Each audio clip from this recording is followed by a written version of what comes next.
Começando mais um Mente Aberta, e o tema de hoje você sabe. Tá aqui no título do vídeo. A gente vai falar sobre dores de cabeça. Nesse vídeo, a gente vai falar dos tipos mais comuns de dores de cabeça. E a gente também vai te mostrar os sinais e sintomas relacionados a dores de cabeça que podem significar que algo mais sério pode estar acontecendo com você ou com as pessoas ao seu redor.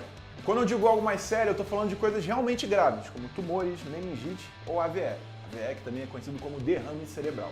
Mas calma. Antes de você sair por aí dando diagnóstico para os outros como um grande Dr. House caseiro, a gente vai logo avisando.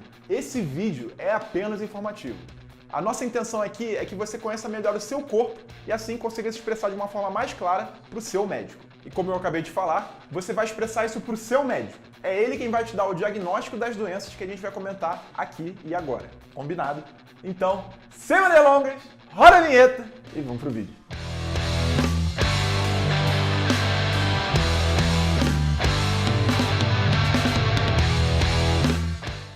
Praticamente metade da população do mundo sofre de dor de cabeça em algum momento do ano.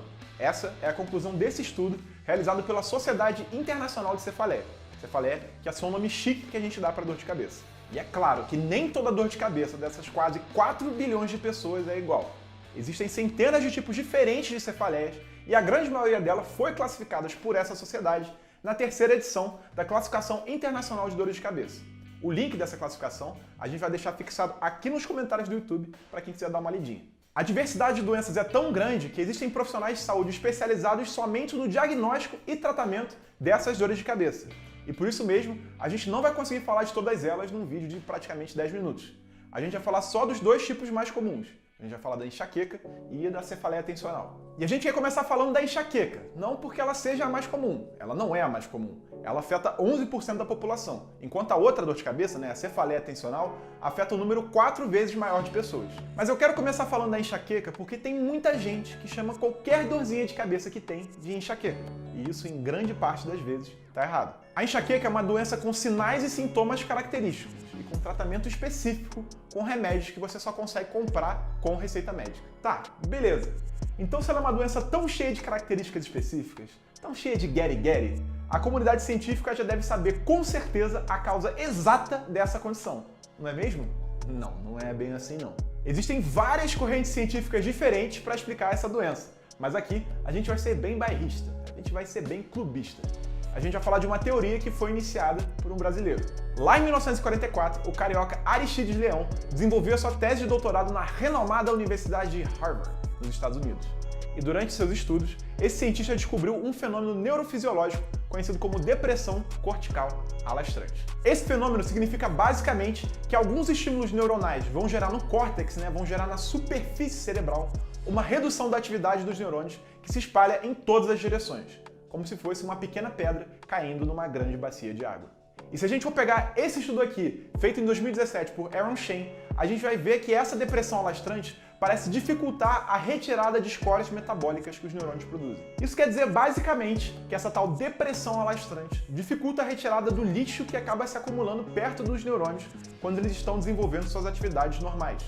Então, segundo essa teoria, seria justamente essa falta de coleta de lixo que causaria as dores da enxaqueca. Vamos falar agora dos sintomas mais comuns da enxaqueca, que acontecem praticamente em todos os casos.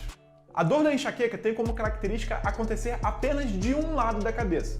Ela tem que ser uma dor latejante, uma dor que parece que a cabeça está pulsando. E também é uma dor que piora com esforços físicos comuns, como por exemplo, subir escadas. Enquanto essas dores acontecem, a pessoa pode apresentar dificuldade de ficar em ambientes com luzes muito fortes ou com sons muito altos, além também de poder sentir enjoo e até mesmo vontade de vomitar. Essas dores duram normalmente entre 4 horas e 3 dias, dificultam muito a vida diária da pessoa, às vezes fazendo com que seja impossível realizar as atividades diárias, como trabalhar e estudar. Agora que a gente já viu as características mais comuns, a gente vai explicar um fenômeno que acontece apenas em 30% dos pacientes com enxaqueca, mas com certeza 100% dessas pessoas não esquecem: as auras. As auras são sintomas neurológicos que acontecem geralmente 1 hora antes da pessoa começar a sentir a dor de cabeça. Elas são, portanto, uma premonição do que está por vir.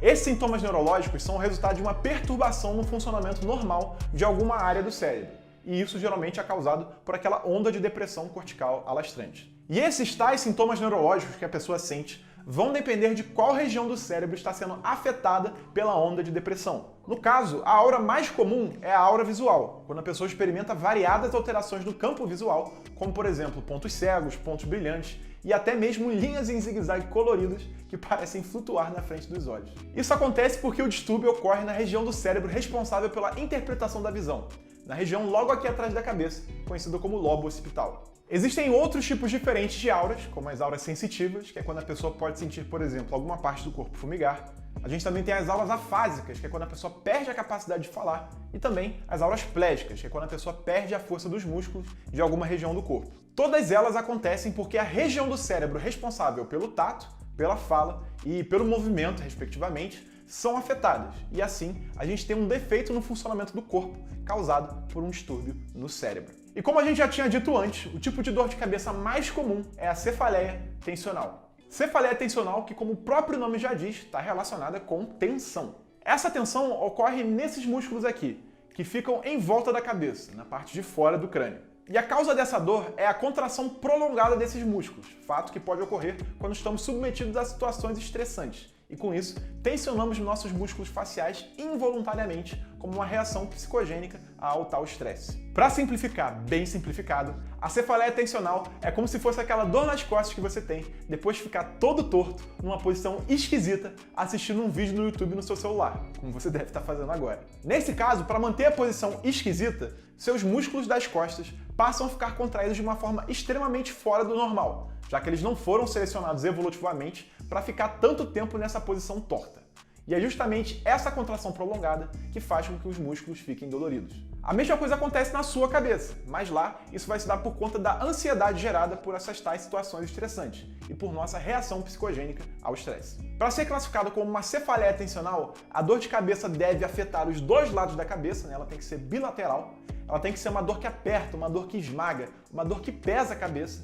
E além disso, ela não pode piorar com atividades físicas corriqueiras, como por exemplo subir escadas. Além disso, ela não pode estar relacionada nem com enjoo, nem com vômitos, além também de não poder piorar se a pessoa entrar em contato com luzes fortes ou sons altos, já que essas são características de uma enxaqueca. E agora, para a alegria dos nossos queridos hipocondríacos, que já se assustaram perguntando para o Dr. Google por que eles estavam com dor de cabeça, vem a parte que a gente vai comentar os sinais e sintomas que apontam que alguma doença mais séria pode estar relacionada com a sua dor de cabeça. O primeiro desses sintomas que a gente vai comentar, e talvez o mais comum, é a febre. O diagnóstico diferencial de todas as doenças que podem cursar com dor de cabeça e febre é de deixar até o Dr. Sean de The Good Doctor maluco.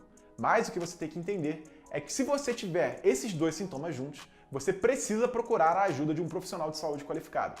Assim, porque você pode estar tendo um resfriado, uma doença que não vai te causar muitos problemas, mas você também pode estar tendo meningite, uma doença gravíssima que pode levar à morte.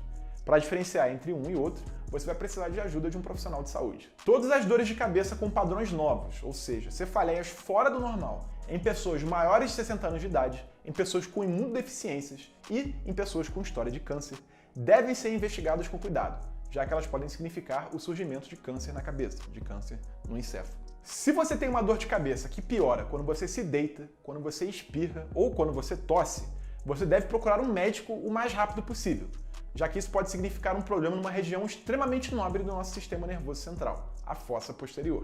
E por último, a gente vai falar de algumas emergências médicas que se apresentam como dores de cabeça. A primeira que a gente vai comentar é a cefaleia em trovoada. Ela tem esse apelido justamente por acontecer muito rápido. Geralmente a pessoa tem uma dor insuportável que chega ao seu ponto máximo em menos de 1 minuto. Isso pode indicar que houve a ruptura de um aneurisma cerebral. Aneurisma cerebral, que é quando uma artéria que leva sangue para o cérebro fica com a parede frágil e forma uma espécie de bolha.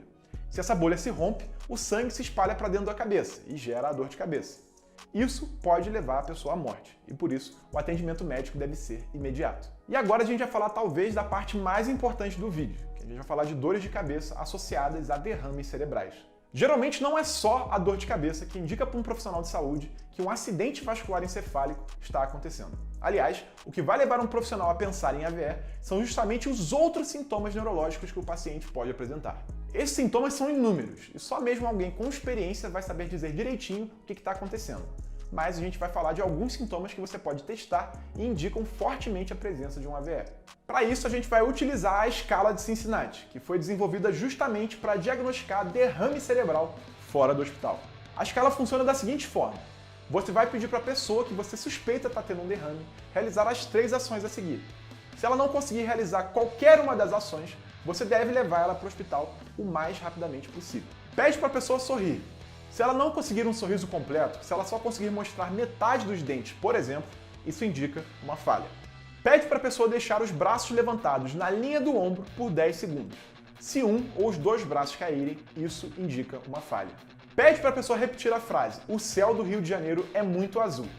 Se ela não conseguir repetir essa frase ou falar ela muito devagar, isso também indica uma falha. E só para deixar uma coisa bem clara, a escala de Cincinnati não tem nada a ver com dor de cabeça. Se alguém não tiver conseguido realizar alguma dessas ações, você deve levar essa pessoa até um médico, independente dela estar tendo dor de cabeça ou não. A gente só colocou ela aqui porque dor de cabeça é um sintoma comum de AVE, mas ele nem sempre está presente. E foi isso. Se você gostou e se você quiser, você pode deixar um like nesse vídeo para ajudar na divulgação. Além disso, você pode se inscrever no canal ativando o sininho das notificações, para que sempre que um novo vídeo do Mente Aberta saia, você seja o primeiro a saber. Críticas, dúvidas, sugestões, elas são sempre bem-vindas. E vocês podem deixá-las aqui nos comentários do YouTube ou também lá no Instagram. Aqui nos comentários do YouTube a gente também vai deixar as referências dos artigos e livros que utilizamos para produzir esse conteúdo. Muito obrigado por assistirem e até mais.